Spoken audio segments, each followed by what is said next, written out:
Welcome to another episode of I Quit My Job. In this episode, we have no other than the leader of athletic leaders, Granville Mayors. I'm Slowly Plus One, and it's all about I Quit My Job, where ordinary stories become extraordinary inspirations. I've been looking at what you do in terms of athletic leaders for a long time, and I'm so proud and honored to have you here with me. Respect for showing up, my brother. Thank you. I'm happy to be here. More than welcome. So, Granville, why don't you tell the folks what's happening with you right now? So I own a gym called Athletic Leaders. We're known for our 12-week transformations. So people come to us to get in the best shape of their life. They also come to get stronger, to gain energy, to feel better. We have a really good community. The energy is great there. And I'm also a drug-free powerlifter. Started powerlifting at 42. I'm 49 now. So in 7 years, I've set a bunch of national records and a bunch of world records, even won a world championship, a drug-free world championship. So, I just also want people to know it's never too late. I've always been strong, but I didn't start competing until the age of 42. And 7 years ago it started, and I never looked back. I love it. This is something where your age doesn't matter. There's people in their 70s competing.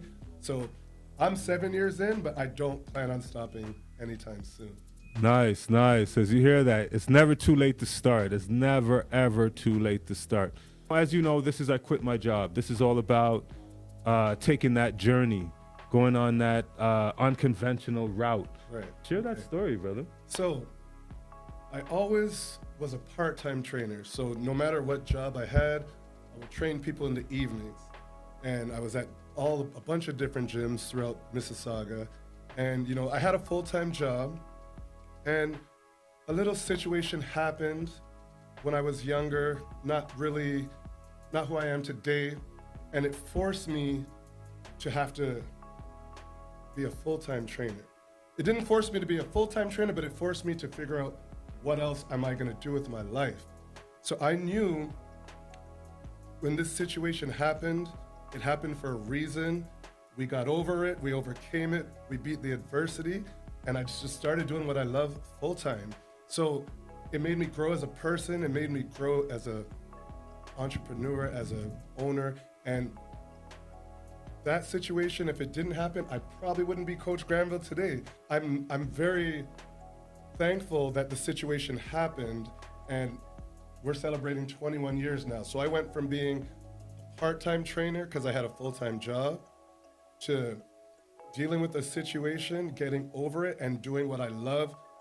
Imagine Big Daddy Kane. I've had people that I never thought I would meet in my life come to my gym because of social media, because of transformations, because of the way we train, because I do this full time. We've had some of the best transformations in the country at my gym. So it's like owning my own gym now, being Coach Granville is, besides being a dad, it's the best thing ever, and I just love it. And the thing is, 49, and I feel like we're just getting started. Right. You look great for 49, brother. Thank you. Benjamin Button lifestyle. Thank you. A lot of sacrifice, but it's worth it in the long run. In that journey of yours, Right. Was it just the one gym that you opened? I worked at the Y and all these different kind of gyms, but I knew I had a different way of training, so I knew I had to branch off and do my own thing. And when you work for a specific gym, they want you to kind of do their way. But I was like, all the people are coming to me, but they're getting like 80% of the funds. And my way of training people is working. So I was like, you know what? This is not making sense to me. So, it went from renting out community centers, training people outside, to getting my first facility on Wolfdale. And then where we are now, 13 years later, the second one. So it was like, yeah, I just knew my way of training was different, and I had to branch off so I could do it my way and no one telling me this is how we want you to train people. What made you decide to say, hey, this is my style, I'm not following the routine? I guess I was inspired by my dad. From a teenager, I would always study like how Walter Payton or my favorite football or basketball player or Jerry Rice was training. And then I started doing strength training, and I added the plyometrics. The real plyometrics, okay? And then I was like, whoa, I have a 48-inch vertical. I'm dunking from the foul line. I'm doing crazy stuff. Even when I was a teenager, 225, when we used to have combine, I'm doing like 40 reps. So I was like, by combining my way of strength training with the speed plyometric jump training, my way of training developed me so athletically. Even at 35, I was still in my prime. I did a 61-inch box jump at 35, 61 inches. So it's like the training works. Let's take that back a bit. So in that situation that you said you Right. overcame, Yes. what was that day like after that whole situation went down? How did you feel about that? I was hopeless. I was the talk of the city. And I'm not gonna lie, for a bit, I was depressed. I didn't wanna leave my house. And, you know, you're hearing all these things people are saying about you. And at that, like the day of and after, I thought was like, man, my life is over, okay? The shame, the guilt, just, you know, I just felt horrible. Shout out to my cousin Penny, okay? I'm not gonna lie to you. At this time, she was like, cuz, there's this thing called The Secret, and you need to watch this. And I was kind of like, man, what is she talking about? Because I was moping around and I'm just like, oh, my life is over. And just like, you know, and I'm not gonna lie to you, she kept feeding me positivity. And I watched The Secret once. Then I watched it like 10 times. And at that time, it did wonders for me because I stopped thinking negative. I stopped saying the outcome was going to be negative. And I'm telling you, when everyone thought it was over, at the end of the day, everything was all good. But it was through the grace of God and changing my thinking and just surrounding myself around people who actually care about me. And like, people thought they were not gonna see me, and it ended up being all good. Right, But at the right. time, I felt no hope. So then how did you say, all right, I'm going to be opening up my own gym? Did you try to go out there and find jobs? And I knew finding a job at that time was going to be very difficult, but I also knew, I said, what do you love to do? You know you want to train people full time. You're not going to try out for football anymore. You're getting older. What do you really want to do? And it was like, I want to train people. So I contacted a few people from the old gym I used to train. I said, hey, I'm going to be starting my own thing. Would you be interested? And the majority said yes. From being devastated, not knowing what your future holds, to where I'm telling you, we don't even track the numbers, but more than 5,000 people have come to my gym. More than 100 people are full-time in fitness now, or they do bodybuilding shows or compete because they came to my gym. I feel like if that situation didn't happen, I wouldn't have reached thousands of people. I'm not ashamed. I've run a business by myself for 21 years. I've made it through COVID and I'm still here. So people need to understand too, don't beat yourself up over situations. Things happen, but it's how you get over that. How do you beat the adversity? I stopped feeling sorry for myself, but I'm lucky I had good people around me who fed positivity into me. And now that's what I do to other people. I'm like a mentor to the youth. I feel good. Like, it's the greatest feeling in the world knowing that so much people come to me for more than just a transformation. Right, and right. I might help save some younger people from making some of the mistakes I made. So it's a lovely thing. This is amazing, because I've also made a few mistakes Right. in my life, and Right. finally I had the strength, I had Yes. the confidence Yes. to kind of overcome a lot of it. What would you say to that? Like, how would you say for that person to continue to get to where they want to get to? Right. First thing I would say is you got to work on your mindset. When I was younger, I didn't know about a growth mindset and a fixed mindset. And a lot of people don't realize they have a fixed mindset, especially when it comes to things that are not going their way. So with a growth mindset, you're not gonna blame, you're gonna just say, okay, what can I do to fix this situation? So mindset is one. Two, talk to someone you trust for advice, and don't give up.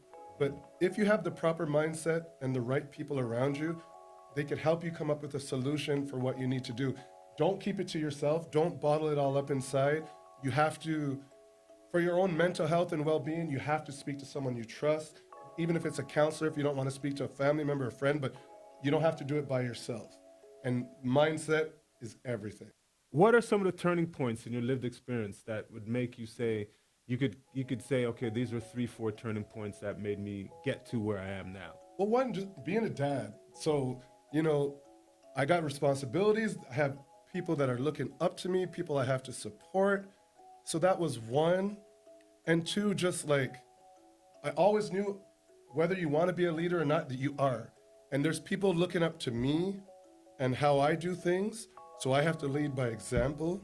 And three, once I opened up my own business, I knew I would never want to work for anyone else for the rest of my life. So I had to go learn skills. One, different certifications. Two, business stuff, business coaches or mentors, and just learning how to do these things the correct way so you can last. And also, having a daughter with special needs, all my kids I love, but especially for this little girl, I want to have everything for her. It's not cheap to get her treatment. It's not cheap for a lot of the things she's going to need. So that's even more incentive to go out there and make things happen. So whatever she needs, if the government doesn't provide it, daddy's got you. So that is even more incentive to just be successful, be bigger than I am now, reach more people. And those are like the top drivers for me. So is that reason why you call it athletic leader? Yes. And that's why, like, sometimes people hear the name and they're like, oh, I can't go there. I'm like, guess what? Yes, you can. We're all athletes. If you train, you're an athlete. So at first they're like, oh no, I get it. And even some business coaches have told me to change the name. And I'm like, no, you could be a 75-year-old athlete. If you train, you go to the gym, you work, you're an athlete. So we have to start seeing ourselves as athletes. Nice. And it's not just for athletes. We do train athletes, but Right. you're even general fitness people. Once you are going to the gym, I consider you an athlete. So that's why I came up with the name.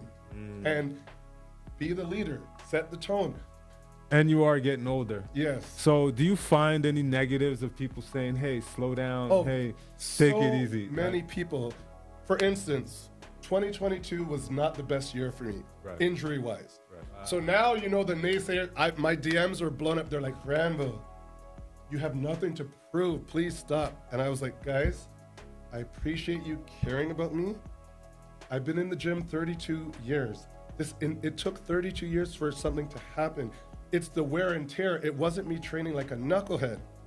And one thing I'm really proud of myself for my mindset, 6 months later, I entered a powerlifting meet, squatted 535, benched over 400, deadlifted 685, 6 months after 2 major injuries. So if I would have listened to people, I would never compete again. Right. But I know myself, we did the rehab, and I just said, you'll be back. If I would listen to the naysayers and people, I wouldn't even lift anymore. We can't put a limit on our age. I love the fact that you keep mentioning you're 49. Yes. Yes. I love that because Yes. in today's society, everything's all about, I want to look young, be Right. young. People don't believe. I'll even go to the powerlifting meet. I might be the oldest one there, but then they're like, holy crap, this guy won. So it's like. When I look at what the things that you do, Right. bro, like from a reel, I really get motivated to say, Thank you. hey, I'm going to do these things. I'm glad. going to go out there and do That's these what I things. want. And I love the fact that you motivate Yes. in silence. You're at your gym, you're speaking to your crew. Right. But at the same time, I'm watching it, not being at the gym. Right. But at the same time, I'm being motivated. What would you say to anyone else who wants to jump in that entrepreneurial life? So what would you say to them to continue with their dreams? Figure out what it is that you like. And when you know that, go take a course, go learn the skill, buy books, research, find a mentor. I'm sure you can find a mentor in that field that you want to do, and just start. Don't put it off. What is your mindset right now? Sky's the limit. And it's not just dreaming and wishful thinking. I know that if I apply myself, anything that I want in this world, I could achieve. And I actually believe it, but I'm also willing to put the work in to accomplish that goal. I try my best not to be negative. I'm only human sometimes, but if I find myself being negative, I snap right out of it. My mindset is do the work, do the work. You can do anything. You can have anything you want. I used to have a saying, I still do. I'm saying I'm going to be the Jay-Z of fitness. Nice. So I have a lot of growing to do, a lot more people to reach. You have to believe in yourself. No one else is going to believe in you if you don't believe in yourself. You just have to believe in yourself and carry yourself a different way.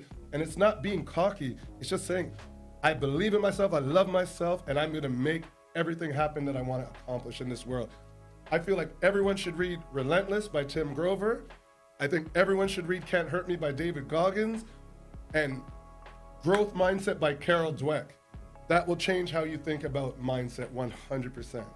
Nice, nice. I love the fact that you're dropping these gems, folks. Yeah. Where else would you get gems like this? I follow that persistence overcomes resistance. Yes. So what is one of your statements that you would follow that keeps you motivated? Consistency is key, right?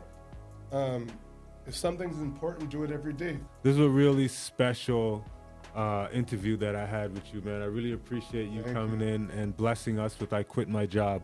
And as you know, this man has been through it, and now he's been running his gym for the last 20 years. Yes. And you know, you could see from his examples of who he is that anything that you go through as a person, you can overcome it. You can definitely overcome it. You're looking at two individuals here that's been through it. Exactly. And now we're here side by side speaking and sharing our stories. Is there any last gems you'd like to say, brother? Just keep moving, keep pushing, and keep believing. And training should be a part of your life. Let's get moving more. Let's watch less TV, and let's just move. The body was made to move. So as you hear that, the body was made to move. So this is a very special episode of I Quit My Job, where ordinary stories become extraordinary inspirations. I want to thank you, Granville, and athletic leaders to come through and bless us with your gems. I appreciate it, bro. Thank you. Thank you so much. All right. And thank you for being there. We appreciate you. Peace.